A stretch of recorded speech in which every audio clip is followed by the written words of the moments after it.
All right, man, peace. So, in light of LeBron James's stellar play in the latter portion of this NBA regular season, the sentiment is now being broached as to whether or not LeBron is actually the quote-unquote real MVP, to quote Mr. Kevin Durant. Of course, they're going to talk about it, and I'm going to chime in. Let's talk about that best player in the world. I've been tasked with moving along. Let's move along. You guys discussed the MVP race yesterday, but you didn't bring up the best player in the world. You didn't bring up LeBron's name as part of that discussion. So, after last night, Stephen A., does LeBron's name need to be in consideration for MVP?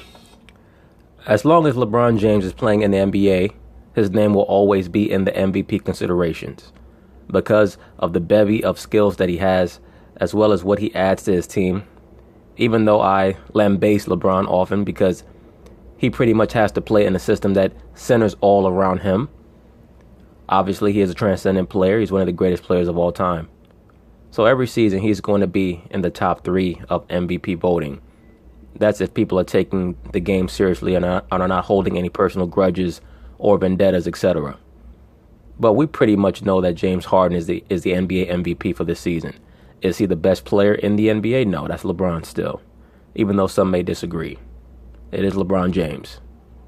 LeBron's name was always in consideration. It's just that it wasn't the top. It wasn't at the top of the list. He's not winning the MVP award this year. And it's not because of his individual greatness is lacking on any. Notice they're showing a lot of highlights from his years with the Miami Heat. Clearly, they're trying to reflect back on when he was the actual MVP. Even though I think that he's a better offensive player right now than he was even when he was in Miami.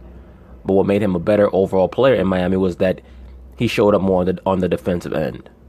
Anything like that, because we've seen how great he's been, Will, as an individual. But the point is, the Cleveland Cavaliers have gone through a roller coaster ride, and there is some culpability that falls on his shoulders. When you couple that, or juxtapose that rather, to the season that James Harden has had in Houston, how Herculean he has been, what a model of consistency he and the Houston Rockets have been. Well, what makes James this year's NBA MVP, and when I say James, I mean James Harden, not LeBron James. What makes him this year's NBA MVP is that he is the best player on the team that has played the best.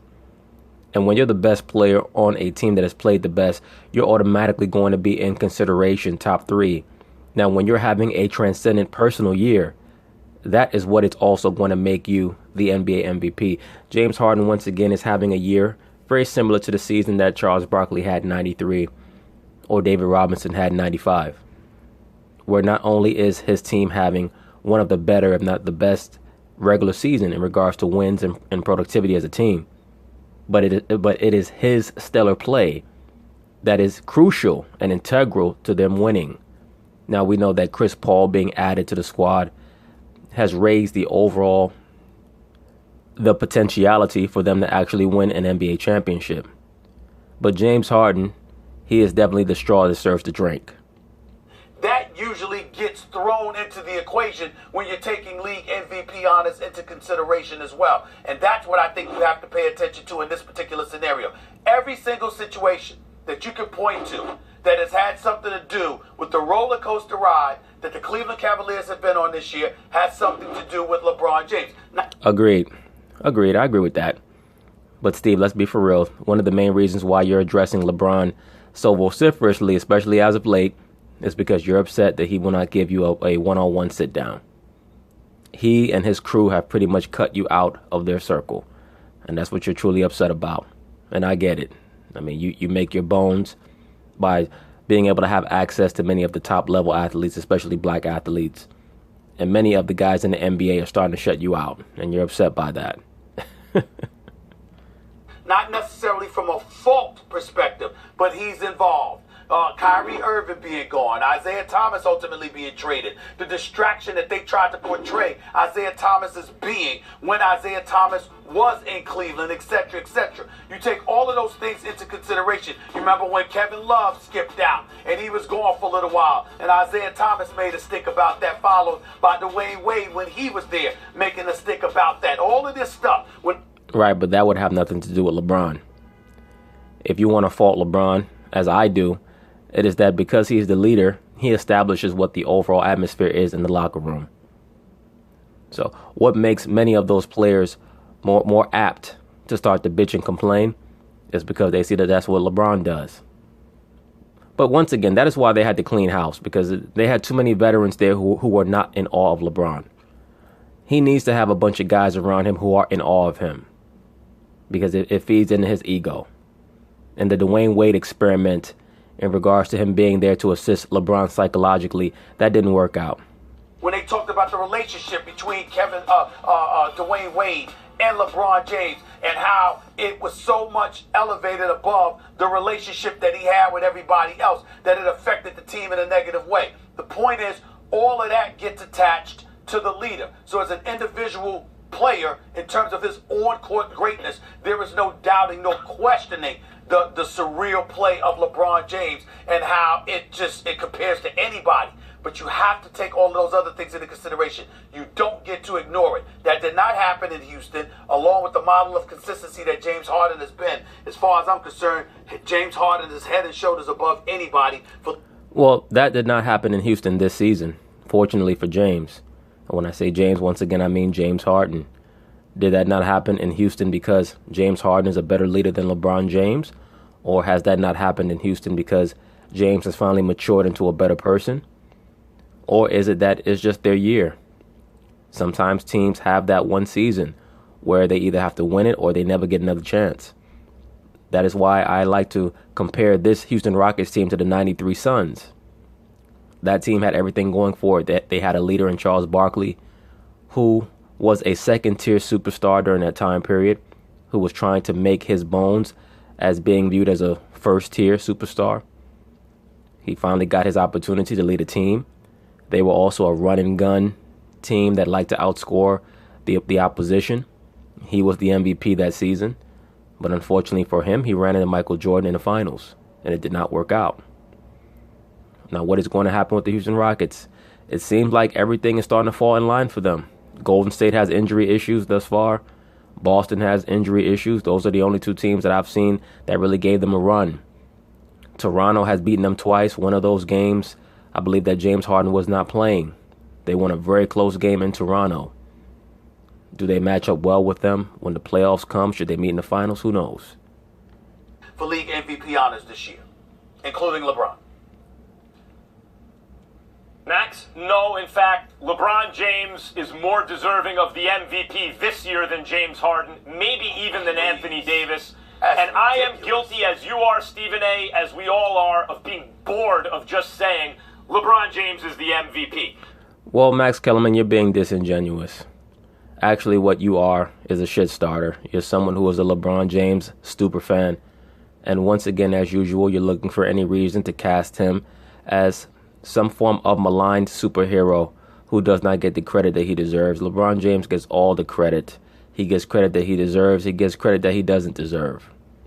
That is why when he is actually at the center of the scrutiny, many of his fanboys, a.k.a. his fag boys, they get upset.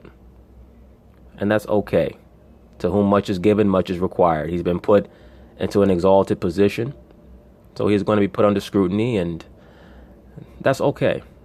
That's okay. I'm sure that he'll take that more than he would take his life 20 years ago. But no, he's not the MVP this season. The MVP this season is James Harden, and it's really not even that close. But LeBron does deserve to have a couple of first-place votes. So we play with the definition of MVP. Value and best is not the same thing, as I have to say this every time. Insofar as synonyms exist, in other words, one word can mean what another word means exactly, value and best is the same thing. They are synonyms. No, value and best are not the same thing, Max Kellerman.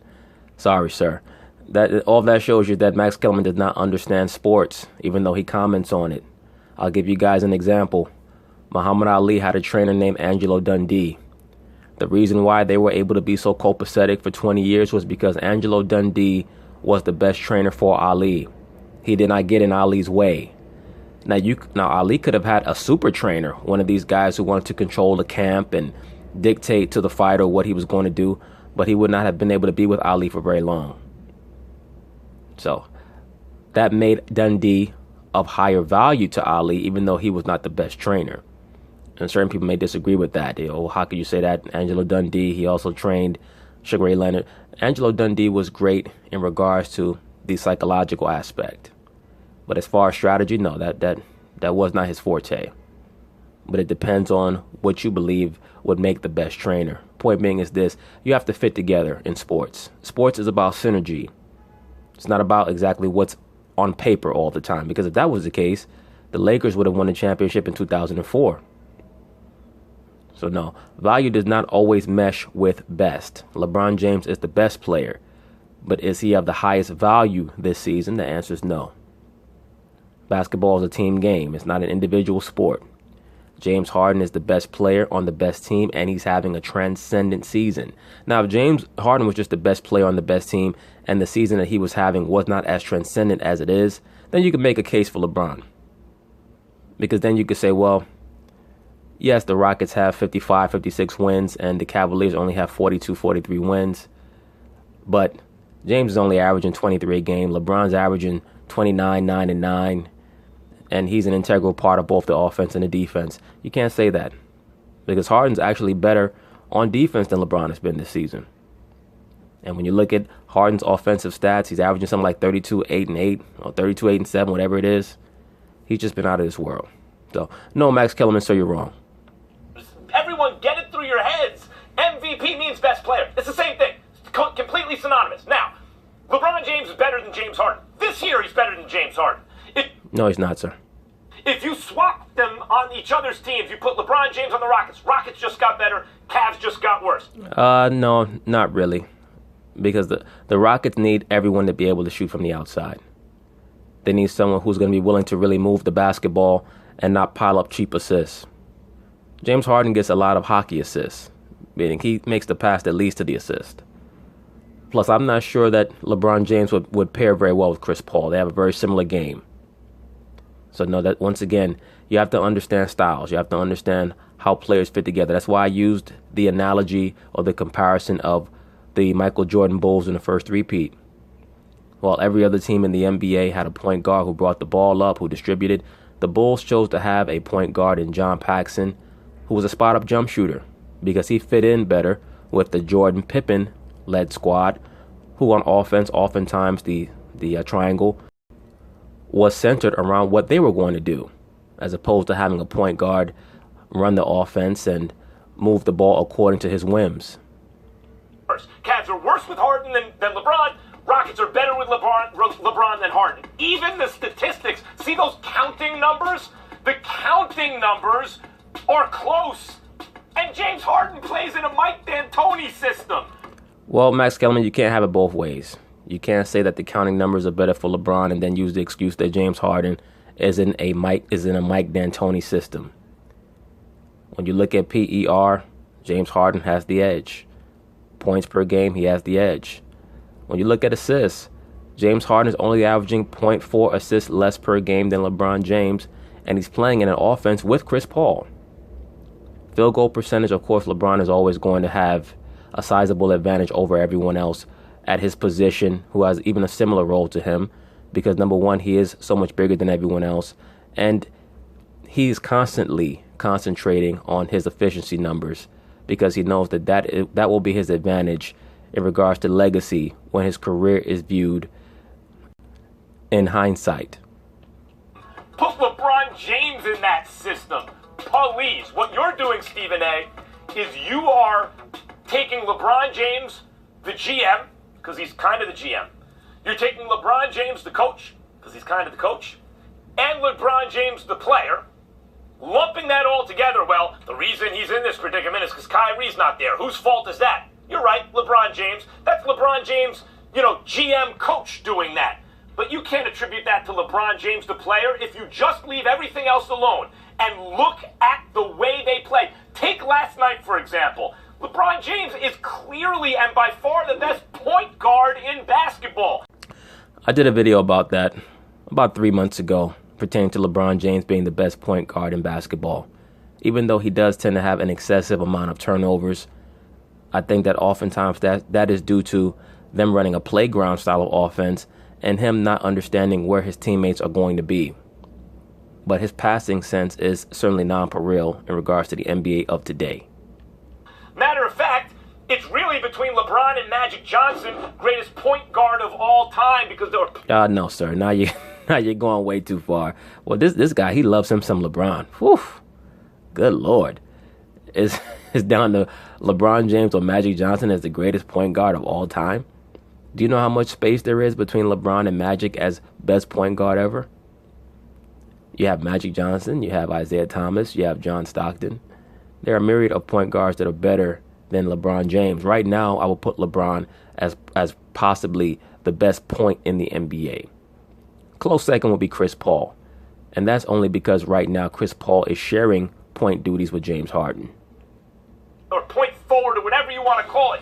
He runs the offense. He's the primary ball handler. And Larry Bird was a better passer than LeBron James is right now. He had 17 assists with no turnovers. His passing, everyone's talking about it, is the best it's been in his career. Right there with the greatest of all time. Who's the greatest passer of all time? This year's LeBron James is in the conversation with Magic or anybody. So we get bored. We get just like Michael Jordan. Charles Barkley has one of his MVPs. Karl Malone has one of his MVPs. All right, so KD, here's Steph. James Harden, you come in second twice. You deserve it. Here, James Harden. Of course, LeBron James deserves to be in the mix. Let me say this very quickly. In '93, when Charles Barkley beat out Jordan for the MVP, Barkley actually deserved that MVP. We know that Jordan was the better player, but Barkley deserved the MVP. He averaged something like 26 and 13 rebounds. The Phoenix Suns led the NBA in wins. Once again, it is not good for the NBA to always give their MVP award to one player because they're trying to market the league, not one player. In '97, when Karl Malone won the MVP over Jordan, was Jordan the best player? Of course, yes he was. But Karl Malone actually had a better season than Michael, especially down the stretch where Jordan started to fall back and relax to prepare his body for the playoff run. Karl Malone actually had a higher PER that season than Michael had in '97. But Jordan is on record as stating that he felt like he was at his peak overall, mentally and physically, in that season. Not athletically, but mentally and physically, he felt like he was at his peak that season. And for those of us who are old enough to remember his '96-'97 season, he did seem as if he had reached that level where LeBron is at now, where the game is moving very slowly. He may have lost a step and a half, but his athleticism was still transcendent enough to be, if not the best athlete in the NBA, right there with anyone else.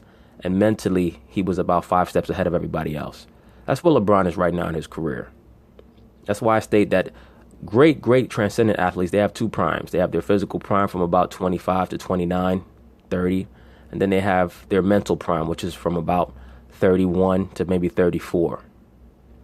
And in fact, probably on top. Whoa, on top. Okay, well, hold on. First of all, Stephen A., Max makes a great point. Aren't you docking LeBron for his essentially GMing duties, for his coaching duties? All that off-the-court stuff you're talking about, isn't that LeBron you're taking away from him? Not what he's doing on the floor, but what he's doing off the floor.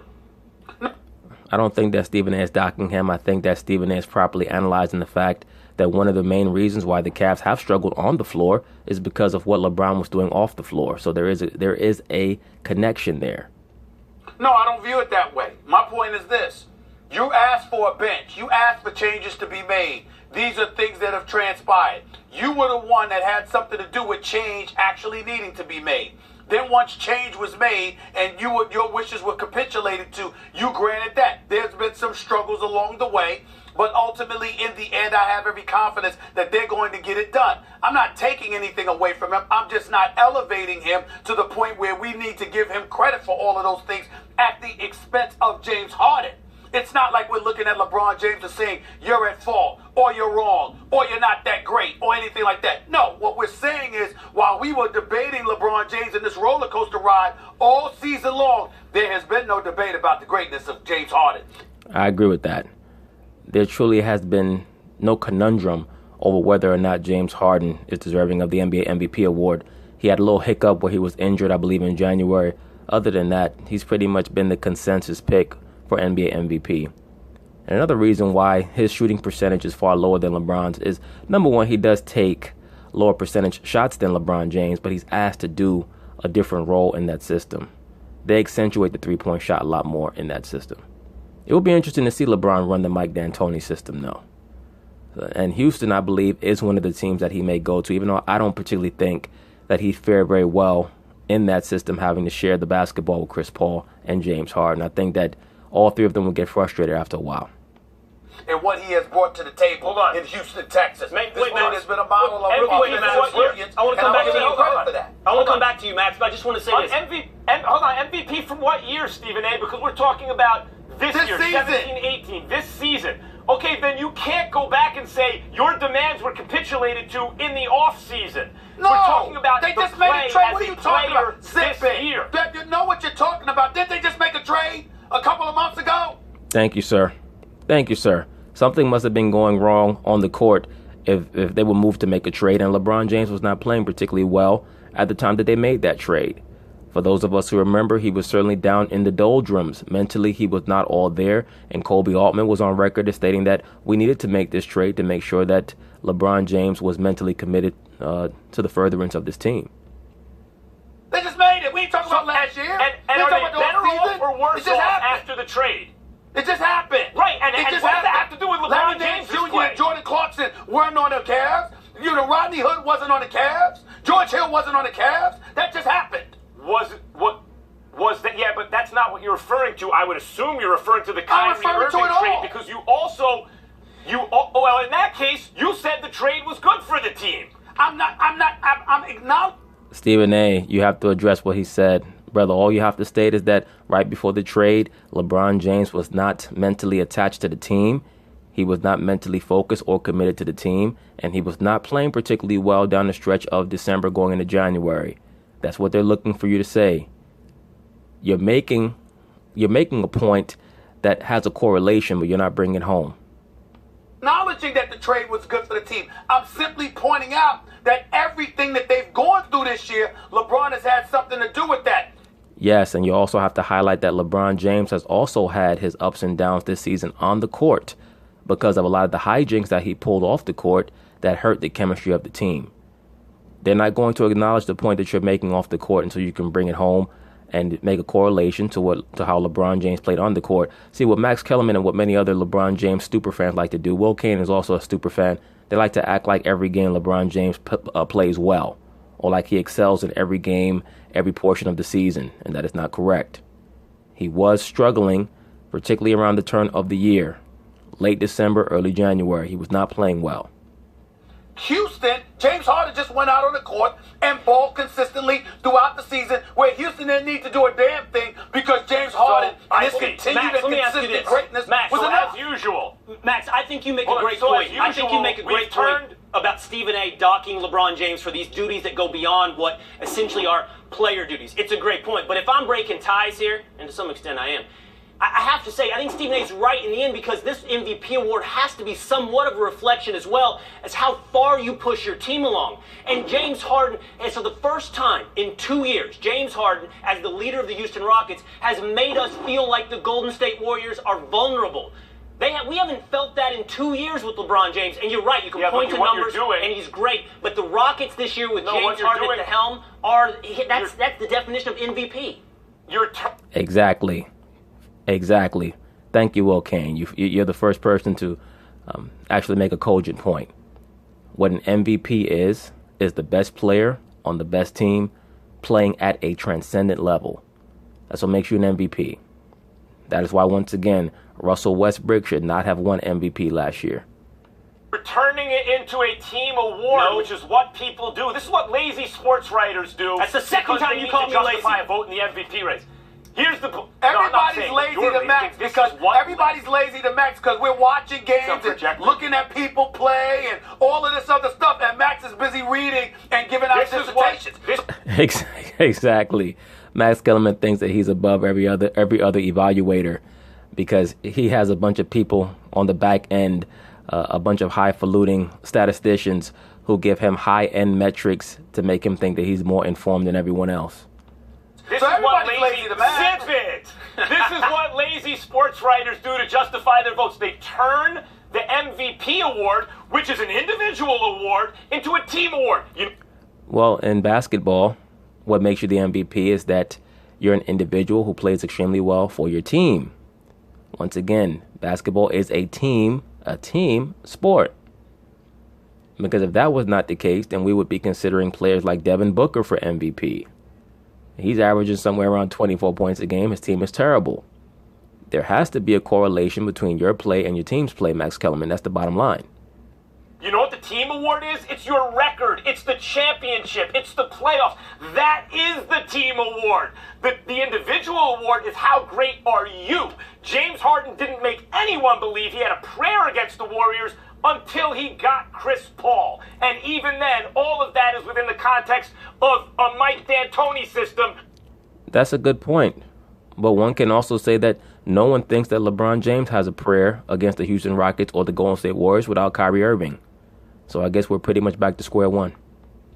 Presided over by one of the best GMs in sports, Daryl Morey, as opposed to LeBron James, who played for one of the worst organizations in sports. How can teams win without individual greatness? How can teams win without individual greatness? That's why the Cavs have 42 wins in spite of a lackluster roster. Houston's got 57. Because they have Chris Paul to go with James Harden. Well, James Harden was able to lead his team to 56 wins last season, Max Kellerman. So you really can't make that argument, sir. So James Harden is just sitting there loving Chris Paul, and he ain't sitting up there doing his thing?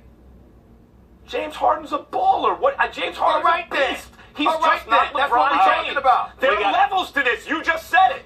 Look, we got to move on. This year is on it. We got to move on. I don't think I can speak for myself. We're not doing the best player on the best team thing here. What we're saying is it's got to show up in your team at some point. It's got to show up in your record and how seriously we take you as a team. 42 wins. All right. I agree. It shouldn't just be the best player on the best team. It should be the best player playing at a transcendent level on the best team. But if you're the best player on the best team, you should certainly finish in the top 3 or 4. There's no doubt in my mind in regards to MVP voting.